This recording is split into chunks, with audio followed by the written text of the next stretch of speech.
اللهم إني أسألك من هنا من أمام بيتك الحرام أطهر وأعظم وأشرف بيت في بقاع الأرض، أسألك يا ربي وكل اسم سميت به نفسك، أسألك في هذا اليوم المبارك.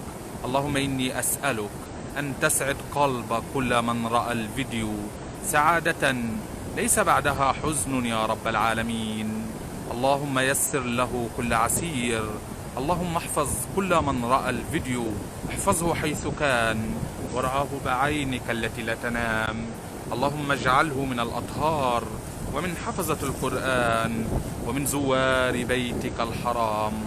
اللهم إني أسألك أن تحفظ كل من رأى الفيديو، أن تحفظه بالقرآن، وأن تجعله له إماما ونورا وهدى ورحمة، وأن تذكره منه ما نسى وتعلمه منه ما جهل، وترزقه حق تلاوته أناء الليل وأطراف النهار، وأن تجعله له حجة يا رب العالمين.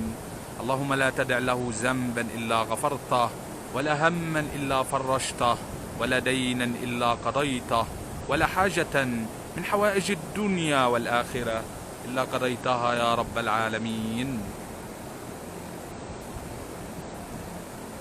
اللهم إني دعوتك كما أمرتني فاستجب اللهم كما وعدتني، وصلى اللهم وسلم وبارك على سيدنا محمد وعلى آله وصحبه وسلم تسليما كثيرا يا رب العالمين. اللهم إني أسألك في كل من رأى الفيديو خيرا